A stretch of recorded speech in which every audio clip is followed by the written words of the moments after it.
All right, we're kicking things off with Vicki McKenna and the popular Culture Cast program. Vicki, thanks for joining us. Great to be here. So, I mean, so much tragedy, so much misery. It's almost as if America is being biblically afflicted for turning away from God. I guess you really can't say that in the mainstream media. Nevertheless, the hits keep coming. The only thing we're hearing from the leaders in our government, it's time to attack the Second Amendment. Vicki, before we even start talking, let's just throw this video out there so we can get a sense of what's going on. Officials say the alleged shooter shot his grandmother, then turned to the school at 11:32 a.m. local time. An 18-year-old male who resided in Uvalde. It's believed that he abandoned his vehicle. There's a car crash outside Robb Elementary School. The suspect, we're told, is immediately engaged by a Uvalde Independent School District police officer. And that doesn't stop the shooter. He's wearing body armor. He shoots the police officer and then makes his way inside the school. We need to respond to South Grove and Mill Street to establish a perimeter. Multiple state and local law enforcement, FBI, ATF, and Border Patrol racing to respond. Sources say authorities have recovered an AR-15 style rifle and numerous magazines. The school, with some 600 students, locked down. Reportedly, students crawling through windows to escape. Wow. And so, Vicki, I know you have a unique perspective on this, and you've even got I think a very powerful quote that's going to illuminate some of the background to this. I mean, I would first just decry the instant just add water politics that the knee-jerk reaction of all of the people who are supposed to be leaders in this country is to go straight to politics. And the president's speech last night was appalling. Instead of even recognizing that there were still families that hadn't been notified yet that their children had been murdered. And we're talking about the so-called gun lobby. The gun lobby had nothing to do with this. And it does seem like society is cracking apart. It does seem like we're coming unglued, that we don't have a shared sense of civic value, that we don't, sort of participate in the belief of the American religion, if you were. And certainly we've kicked God to the side, and instead we have replaced him with idols of ourselves, idols of sex, of consumption. And so, I mean, just sort of saying that out of the gate. Nobody ever wants to address that. Those are hard things to solve. But instead we go straight to the politics. I mean, it's really hard to have an answer to what to do to stop this. There are physical things you can do. If you'd like to talk about that, we can talk about that. But in terms of just the society's breakdown and complete, what seems to be utter collapse of any kind of sense that there will be a rebuilding of social cohesion, that's something I don't know how to fix. And let me read a quote, if you don't mind, Duke. Quick question before you read Certainly. that. I want to get this out of the way. Why? I think you know the answer to this question. Why did we go right to the Second Amendment and not start blaming white supremacy? Why did this story go that way? Well, because the shooter isn't white. Exactly. That has to be pointed out. Note the politics. If he were a white male, that would have been the first area of resort. But it's not. So we will never hear about his race. It's all about the white men who gave us the Second Amendment. Please, and you're right.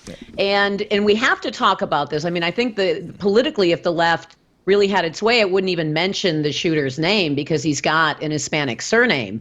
And the large majority of the population in Uvalde is Hispanic in by ethnicity.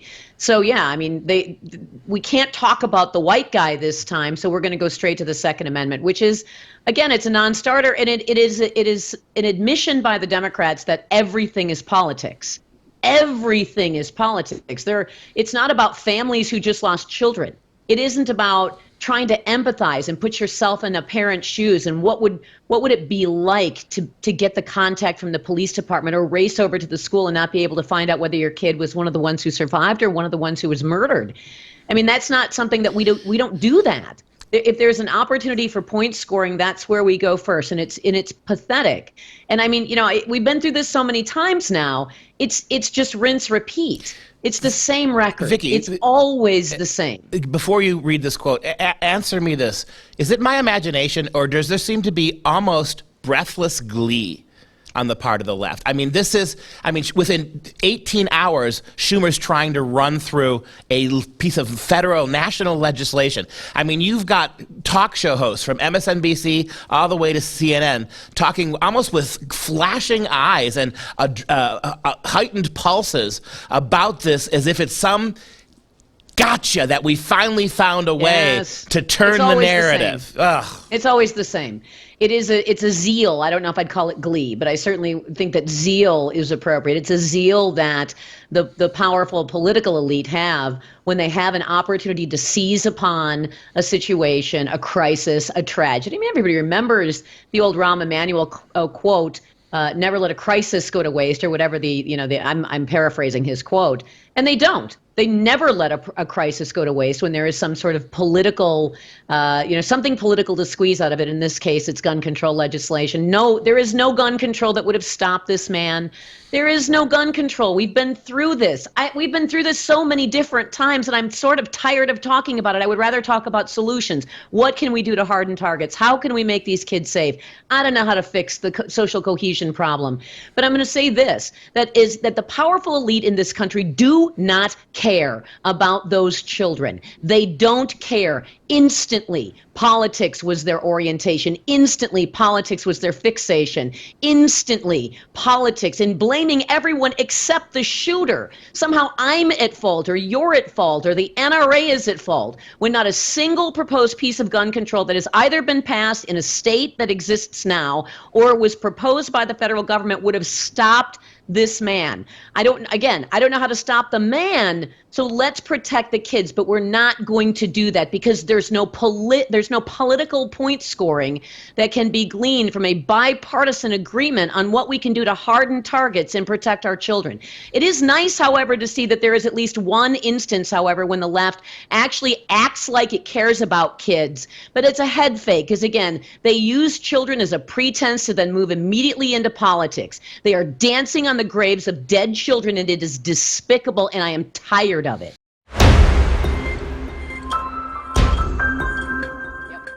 All right, back with Vicki McKenna for Culture Cast. Vicki, you got something I think very impactful to quote that you want to share with us. Yeah, let me just read. This is a column that was posted today at pjmedia.com. It is by a man named Jeff Reynolds. So full credit to him. And it's a bit of an extended quote, but indulge me if you don't mind. Every time something like this happens, we recoil in righteous horror, followed by special interest in political groups screaming about gun control. We have done everything we can as a society to destroy things like the church and the Boy Scouts via endless lawsuits, while allowing similar abuse to continue unchecked in other institutions that are not as eminently able to be sued. I'm looking at you, public schools. We've spent the last several decades watching declining membership in American churches, civic organizations, extracurricular character-building activities for kids, and basic civic involvement. Meanwhile, we spend way more time worrying about the 0.001% of children who might be questioning their gender, targeting kids on the autism and Asperger's spectrum for conversion without parental notification. Don't come at me. I know several parents of kids on the spectrum who have had this happen. We don't allow for tomboy girls and boys who have trouble fitting into their skin to spend childhood in the unfettered discovery of their true identity as we did in previous generations. We throw out all the successful classical curricula that have been shown effective throughout the decades to create an environment in which everything that ever existed is racist or oppressive. We're no longer allowed to say the U.S. Constitution is an expression of our aspirational goals as an experimental nation, and we're not allowed to say that the United States of America is the boldest, most daring experiment in the history of mankind. We are now just simply being divided. That's his point, that we can't expect to have the things we used to rely on in a culture that were not related to government, to lean on families, churches, communities, civic organizations. We've had those things beaten out of this culture because every single one of them has been described as racist or misogynist. And if it isn't racist, then of course it has to be alt-gender altered so that it means nothing. Yeah, that author gave a number of truths that we cannot speak. If we cannot speak those truths and enact them, then we should not be surprised by this. I mean, this kind of anarchistic, completely unexplainable, without deferential to the ideas of evil that we used to have when we had God firmly in place. We don't talk about evil. We don't. None of that stuff. Doesn't exist, nope. right? Especially in minorities, you wouldn't expect it. Absolutely. We don't talk about evil. We're not even allowed to talk about prayer. We say, our prayers to the family, and immediately the left jumps down your throat and says, prayers, hope and prayers. You can stuff your hope and prayers, because they don't want you. They don't want you to understand that the only thing in a time of crisis and trial like this, since it's not going to be the cohesion, the social cohesion of American culture, is going to be your faith.